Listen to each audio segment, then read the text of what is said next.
Left hand is good, but the right hand. Okay, yeah.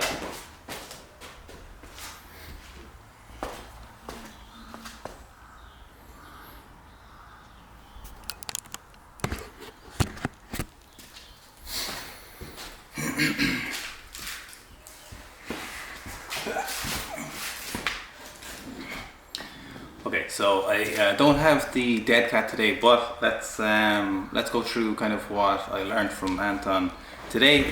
So you guys.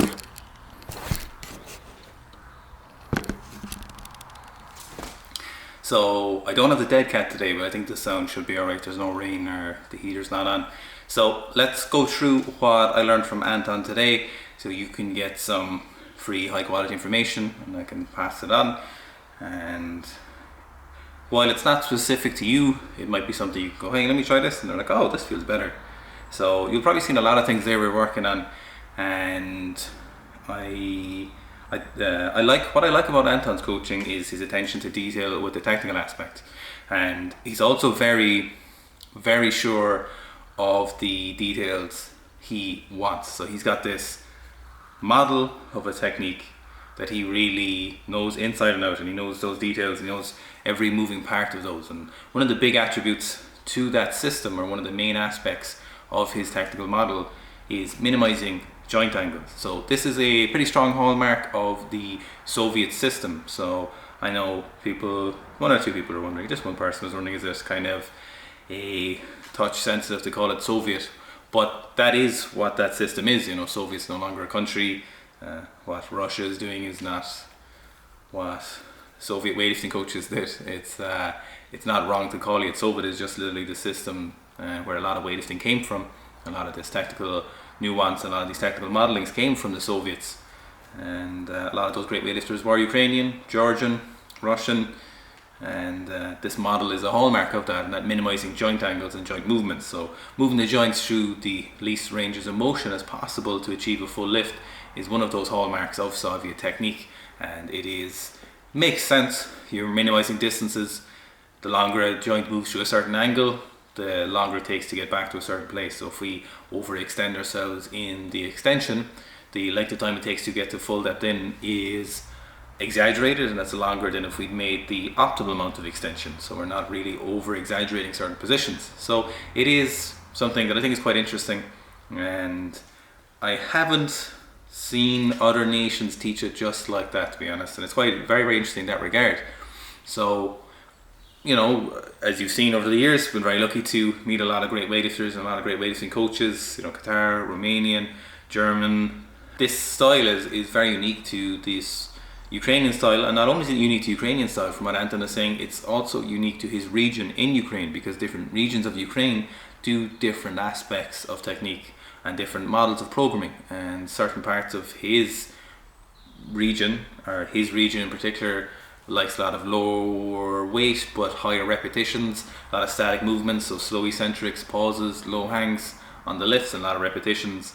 And other regions, for example, one other region is much in favour of Bulgarian style lifting. And I asked Anton, is like, who's the best region? And he said his region. A lot of the best lifters came from there. For example, him and Tarokody, two of them, but many more lifters came from that style of programming. And so what I find very interesting is it's a real emphasis on minimizing these angles. And I'll give you an example. So when we were doing those power snatches, what he was focusing on me doing was not having my chin down, but chin up when I was moving. So normally we wouldn't like to see that, you know, and it's kind of reminiscent of Yuri Vardanian, that old school style lifting, or maybe a bad CrossFitter looking up like this. But I think this compensation felt like a lot to me, but it was moving from here down to here, so into a kind of a bit of a chin up position. And the reason for this is, Anton is saying, if you look at that from the side, the joint angles, so we're going into extension here and then into here. We're not stacking your back enough, so we're rounding your back, so we're not getting as much stability in our lower back, and obviously your shoulders are connected to your upper back, and your arms then are connected to your shoulders, of course, and the stability along the chain is broken if we're too much head through. And also the time it takes to get to this position is longer. Now it's milliseconds, but the snatch is measured in seconds, and it's one of the fastest movements you can do, so it's very important to make these as efficient as possible. So very interesting in that regard on the snatch.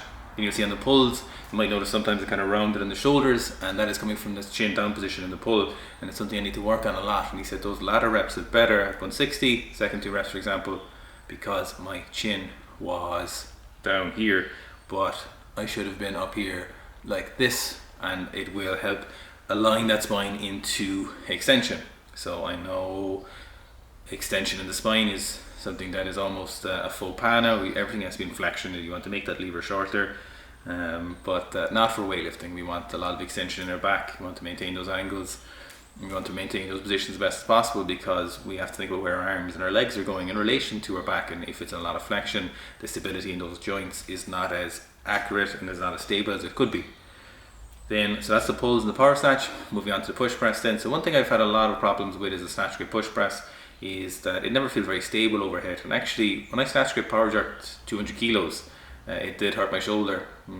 What Anton was doing was, you need to force that lockout more. So I need to force the lockout of my triceps more, because I've not full extension here, and it's putting a lot of pressure on my shoulders. So it's felt a lot better on those sets when I got to around 1900. Then we finished off with some plate grips, as you'll see from behind me there. So the plate pinch gripping is for jiu-jitsu.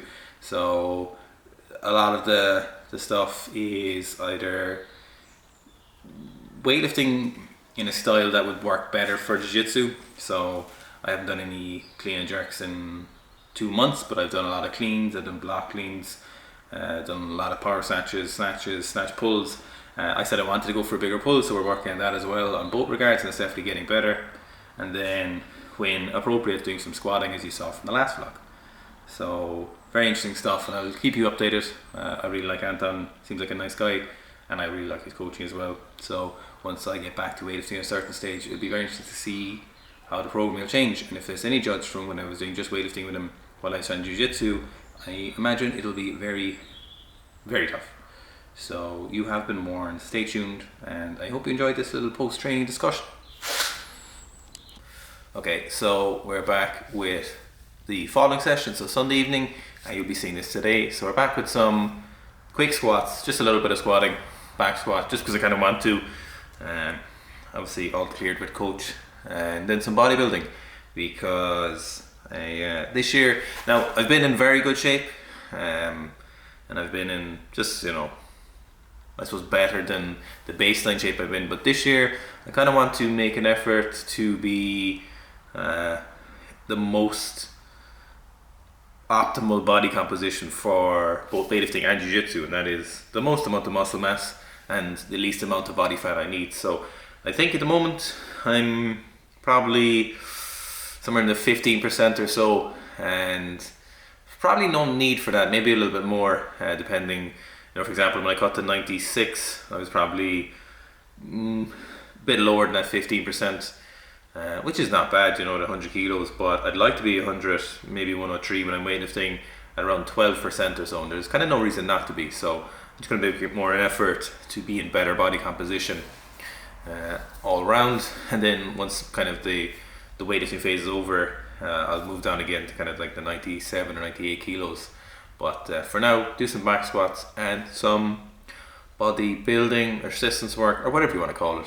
And tomorrow I'm finally getting a fucking haircut.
Okay, let's nip it there. Hope your training is going well.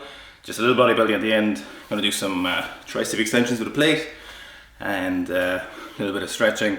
I hope everyone's training is going well, and I hope the week ahead is something interesting. So if it is, let me know in regards to training. I'm gonna go eat some Massa Man curry, and then I think I will might do a little cardio then as well. I might do 30 minutes of stationary bike if the Massa Man curry goes okay. So pretty good session. 200s were okay. You know, they're the squat of someone who isn't doing a lot of squats, so what more can I expect in that regard? But other than that, I think it's alright. I just did 200s. Calf is way better, just a little numbness but not pain or a little achiness, but pretty happy with that. So hope you enjoyed this training vlog, and I'll see you all next week.